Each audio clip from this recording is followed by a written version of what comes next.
तुम जाओ।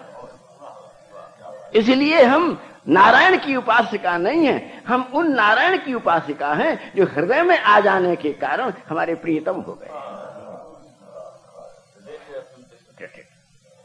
इसलिए ये प्रेम का तो परम धाम है। और एक बात कहें इसमें, अब क्या करें, आगे तो चलना चाहते हैं लेकिन बड़ा मुश्किल है। ये ब्रिज का मतलब है जहां केवल आते हैं लेकिन फिर किसी डर से भागते नहीं है। पलायनम न करो। आज संन्यास है, संन्यास भी ज्यादातर हम दूसरे को क्यों कहें, अपने को, ये परिस्थिति से पलायन है। परिस्थितियों के कारण से, अतृप्तियों के कारण से, अभाव के कारण से, अतृप्ति, अभाव और किसी प्रकार की आपत्ति, ये तीन ही कारण हुए हैं अधिक लोगों के वैराग्य के।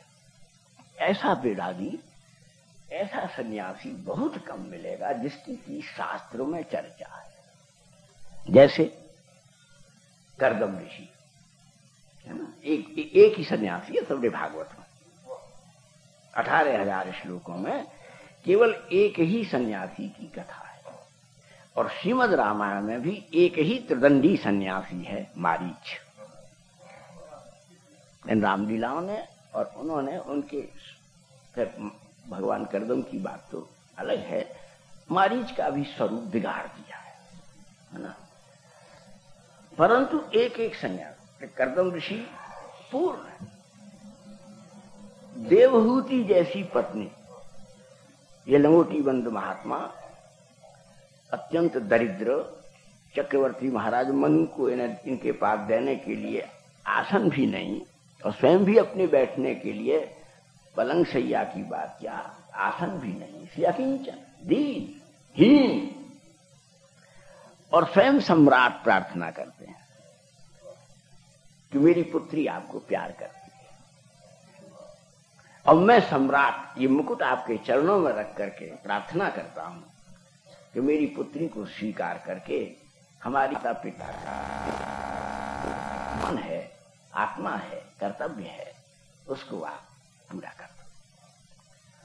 कर्दम ऋषि ने कहा मैं तो विरक्त हूं, क्या करोगे पुत्री मुझे दे करके? बोले मेरे पास काम तो है ही नहीं। तो भगवान ने कहा तुरंत नारायण प्रकट हो गए, हे ऋषि तुम्हारे पास काम नहीं है, ये तो तुम ठीक कर रहे हो, लेकिन तुम्हारे पास मेरी आज्ञा तो है, तुम किसी कामना से विवाह न करो, ये ठीक है, लेकिन मेरी कामना है कि मैं तुम्हारे घर बेटा बन के जन्म लूं।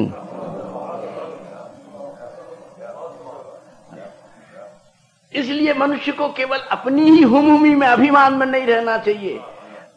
अच्छे से अच्छा काम भी स्वार्थ में किया गया बेकार है, और दूसरे के मंगल में किया गया बुरे से बुरा काम भी बड़े से बड़ा यज्ञ है, अपूर्वत्वोद्भावी कर्म है। इसलिए खाली मैं करते हो, मैं कब से इंतजार कर रहा हूं, तो तुम ब्याह करो और मैं पुत्र होकर के जन्म लूं। तो बोले काम के बिना क्या फायदा? बोले ये भी तो बात समझो कि काम वाले दंपति के यहां मैं थोड़ी पैदा होता हूं। देह मिलन संजात में थोड़ी हूं, दो आत्माओं के मिलने से ही मुझ परमात्मा का जन्म होता है, आत्मसंगत है। और वो स्त्री, वो बेटी जो एक पुरुष से, पति से मिली, खाली शरीर से शरीर मिला, खाली बुद्धि से बुद्धि मिली, खाली मन से मन मिला, भैया पूरी बात नहीं है। पूरा सुख तभी होगा, पूर्णता तभी होगी दाम्पत्य की, जब आत्मा से आत्मा मिल जाए। देख क्यों आत्मा से आत्मा मिले, ये काम जल्दी करो, जो लेट हो गए हैं वो भी जल्दी करो। बोले क्यों? बोले आज जब तुमने ब्याह किया था तब शरीर बड़ा चमकीला था, तब बड़ा रूपवान था, उसमें बड़े आकर्षण थे, बड़े नजरे नाज थे, लेकिन धीरे धीरे धीरे धीरे वो जिस रूप में जाएगा तुम्हारे प्रेम का नशा उतर जाएगा। इसलिए शरीर बूढ़ा हो उससे पहले तुम आत्मा में चले जाओ जो कभी बूढ़ी नहीं होती।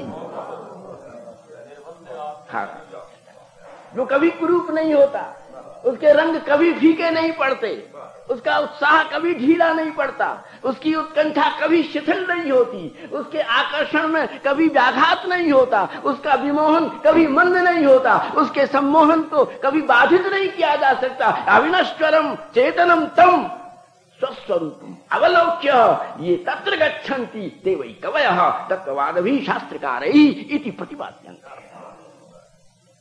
इस नष्ट होने वाले दुर्गंधित मलमूत्र के भांड को तत्वज्ञानी नहीं चाह सकता, लेकिन इस भांड के भीतर जो चिदानंदमयी आत्मा है, जिस आत्मा का अनादि संबंध मेरी आत्मा से है, वो आत्मा जब आत्मा से मिलती है तो लोक बाधा व्यवधान देहावरण विदीर्ण करके उस चैतन्य घन में प्रवेश करके अति असोन्मेष की उपलब्धि करती है। यही वेदांत है, यही वैदांतिक पद्धति है। और इसलिए यह सब कहां है? बोले तुमसे बहुत सी हम में है, बहुत सी हम में है जो जहुर गुणमयम देहम।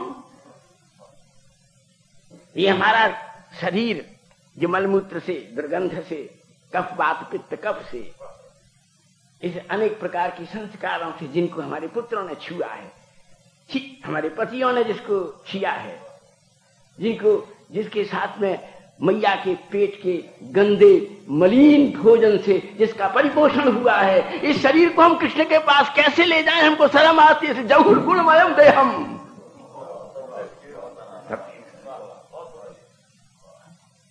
उन्होंने उस गुणमय रजतम सप्तमय रूप रसगंध संख्या परिमाण पृथकत्व चतुर्विंशति नैयायिका प्रतिपाद्या गुणानि संचित सर्वं परित्यज्य संपूर्ण कामना वासना संस्कार इनके बंधनों को प्रक्षीण करके, क्षीण करके नहीं, प्रक्षीण करके कि फिर कहीं जाकर के धोखा न दे दें। पेड़ उखाड़ रहने से काम नहीं चलेगा, पेड़ उखाड़ करके उसमें मठा घेर दो जिससे फिर पैदा ही नहीं हो। इसलिए प्रक्षीण बंधना, संस्कारों के पेड़ उखाड़ भी दिए, लेकिन उनमें कृष्ण प्रेम का ऐसा मठा घेर दिया कि काम भी ललकार करके हमारे भीतर वासना पैदा नहीं कर सकता। इसलिए यहाँ काम की तो हिम्मत क्या है, तुम भी कामना पैदा नहीं कर सकते। ऐसा जो कामना विरहित जो ब्रज है उसकी जय हो।